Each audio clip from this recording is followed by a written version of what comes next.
Hello students. Welcome to StudyWave Academy, where education is without limits. Now welcome to our grade 7 class where we are going to focus on our English language. So today's class, I'm happy to be your English teacher and welcome to class. Keep in mind that you're here to learn, you're here to have fun, and you're here to gain knowledge.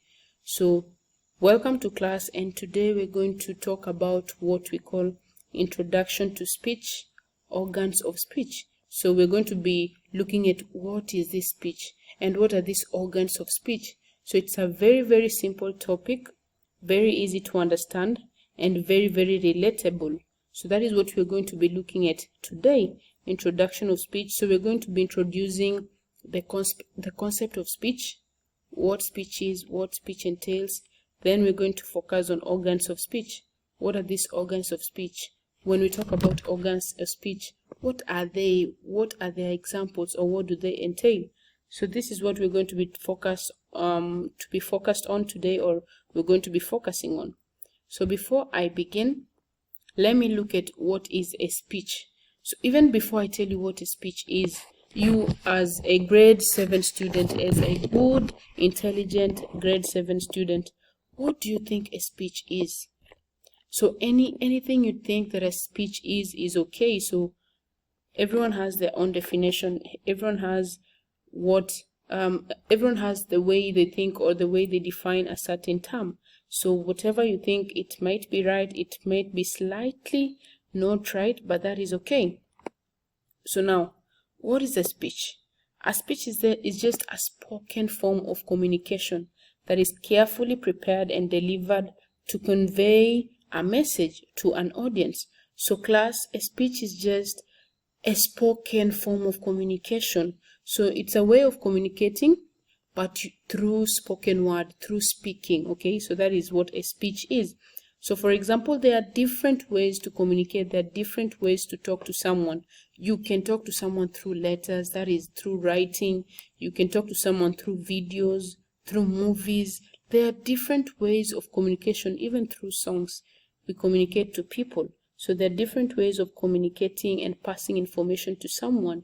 But speech here is a form of communication, or a way of communication through speaking out or spoken language. Okay, so this form of communication is carefully prepared and delivered to convey a message to an audience. So when you want to deliver a speech, or when you want to talk, you must have a reason as to why you are saying certain things, or a message that you want to pass across or convey.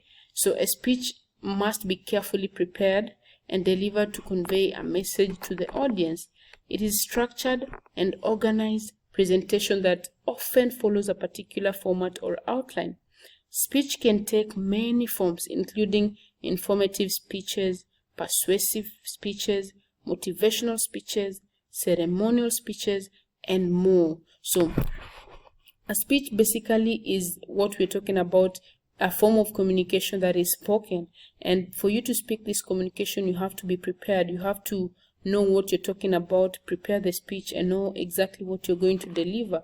So once you know this speech, once you know what you're going to talk about, then you can be able to use different forms of delivering this speech. One can be a way to inform, like using the informative method. Another one is the persuasive method, motivational method, or even the ceremonial type. So there are a lot of different forms and a lot of different types. So that is what a speech is. Very simple to understand, and very simple to understand the message or what is being spoken about. So now let's move on and look at the key components of a speech. So before I introduce the organs of a speech, I want us to understand what a speech is. Understand what do we mean by this speech. When you talk about a speech, what are we trying to say, or what do we mean by the word speech? So after analyzing and understanding the meaning of the speech, we will move and look at the key components of a speech. What are these features of a speech? And one, we're going to look at introduction. A speech typically begins with an introduction that grabs the audience's attention and provides an overview of the topic. It often includes a hook or attention getter. So what I'm basically saying is that for introduction, a speech must have like an introduction, something that a beginning statement, and most of the time when you reach higher levels, you will call this a thesis statement.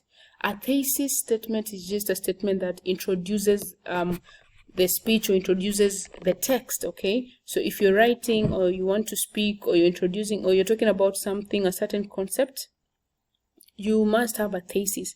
So a thesis is just a short summary of what you're going to be talking about, what it's all about, and what it's going to contain. So that is called a thesis statement. So here we're just calling it an introduction, that anytime you want to say a speech, you must begin with an introduction, and the introduction basically introduces the speech. It makes sure that the reader knows what they're expecting, or even the listener, they know what they're expecting. So it grabs the audience attention, okay, and thus provides like an overview of the topic. So the speech is just must have an introduction that we call a hook or an attention getter. Now from the introduction you move to the body. Now in the body, now it contains now the main content and the key points. So for example, you're talking about the environment or maybe the solar system, right? So in introduction, you'll just introduce what concepts you're going to be talking about. You just don't give detailed information or detailed explanations. No. For the introduction, you just give an overview of what you're going to be talking about, and then after that you move to the body. Now the body is the main content of the speech, and it contains the key points and the main ideas that you want to pass across. So these points are supported by evidence, examples, and explanations. So for the body, you make sure that when you're writing the speech, when you reach the body, when you're talking to people and you are in the body section, you make sure that every point you point out, you must make sure that you explain it, you give evidence, you talk about it in depth. So this is the body. So the body contains the main components of the speech, okay? So the concept that you introduced in the introduction, now they're being explained and even given details in depth when you come to the body of the speech, okay? So after the body, we go to transition. Transitions are used to guide the audience from one point to the next and create a smooth flow in the speech. Now, when you talk about transition, it's just a guideline that helps the audience move from one point to the next point. So when you're talking, you make sure that maybe you use words like, first I'll talk about this, then next, second, my third point, conclusion, lastly. You use such words so that the audience can transition with you as you take them through your speech. So that is what we call transitions. Then lastly, after you have the introduction, the body, the transition, you come to the conclusion. Now, in the conclusion, you summarize the main points and provide a memorable closing statement. So in the conclusion, you just summarize everything that you've talked about from the beginning to the end. You give a short summary of what you've talked about, and even can ask questions, or you just try to see if the audience have understood whatever you're trying to talk about or whatever message you're trying to pass across. So that is what we call conclusion. It may restate the central messages or call the audience to action. So with your conclusion, you're like passing your idea or information to the audience. So when you're concluding, remember to just summarize the key points you talked about in the body. So that is all about the speech. And let's continue looking at these key components, because I want us to understand how a speech is formatted, okay? So the next key point or key component is audience engagement. Effective speeches often include techniques to engage the audience, such as rhetoric questions, anecdotes, or visual aids. Now, when you're talking to people, you don't want them to be bored and look at you as if they just want you to shut up and move out of the stage or just move out of their sight. No, you want to provide a platform where they laugh, they are enjoying what you're saying, they are engaged with what you're saying. So you will use things like rhetoric questions. And rhetorical questions are these questions that you ask people but you do not expect their answer. So for example, when you begin a speech or you ask something like, how many years has it taken our scientists to try find ways to solve the global issue? Then you can keep quiet for effect to like just let the question sink into the audience. So with rhetoric questions, you don't want them to answer it, but you just ask the question so that it can prompt the audience to think. So that is one way to engage your audience. Another way is using anecdotes. Anecdotes are just like jokes, making your sessions lively, making them fun so that people can enjoy and not get bored as you speak. And the another one, you use visual aids. Visual aids are like the videos. So you use things like videos or images or pictures to support what you're talking about. If you're talking about wild animals or endangered species, you make sure you use images to show us these animals and show us what activities goes around the poaching and stuff like that. Okay, so this is one way of engaging the audience, and that's a way of making your speech effective and making people love your speech. So the next thing we look at is purpose. Your speech must have a clear purpose, whether it's to inform, persuade, entertain, inspire, or commemorate a special event. Anything you choose to talk about, you must have a purpose. You can't stand in front of people and you talk a lot, you take their time talk, but they don't even know what you're talking about. So with a speech, you must have a purpose. You must have a clear purpose of what you're informing the audience. If you're talking about if you want to inform them, this must be clear. Maybe you're informing them about the coming rainy season, so they should prepare their warm clothes and things like that. That is informative speech, right? Well, and if you want to persuade them maybe to join your club or to join a specific club in school, that is a persuasive speech. If you want to entertain them, again, make your purpose clear. Do not just talk to people and expect them to engage with you, listen and have fun listening to you without any purpose or without them knowing what you're really passing across. So that is one thing to consider.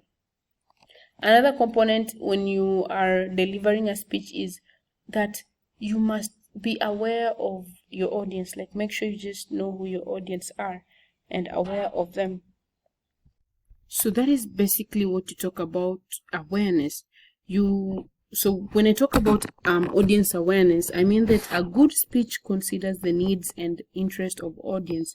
It is tailored to the audience level of understanding and expectations. Now, if you want to give a good speech, you have to make sure that you understand your audience. Who are you talking to, or who are you passing your message to? You understand them, you understand what they like, who they are, their ages. If you're passing a message to an older audience or a younger audience, you have to take note of this too. So you have to really understand or be aware of your audience. So that is one major importance that one should consider when delivering a speech, because most of the time you find that you're talking to maybe children but you're addressing them like grown-ups, or you're talking to grown-ups but you're addressing them like children. So being aware of your audience is one important thing that most people do not consider when delivering their speech. The last concept I will look at here is delivery. The delivery of the speech includes elements like tone of the voice, body language, and eye contact. Effective delivery enhances the impact of the message. Now, you want to deliver a very good speech. What does it mean? This means you have to compose yourself. When you're delivering the speech, use your body language well. Have some tonal variation in your voice. If you're sad, let your tone feel, or let us feel your tone in a sad mood or a sad moment. If you're talking about a happy situation, let us feel it in your tone. Okay, so these are the best components or the best features that you should have when delivering a speech. Okay, so you have to have a good body language. There are these people who just speak but throw their hands everywhere, or their eyes wander everywhere. No, to deliver a good speech, you have to focus on your audience. Look at them, watch them, talk to them, and just incorporate all these things that we're talking about if you want to deliver a perfect speech.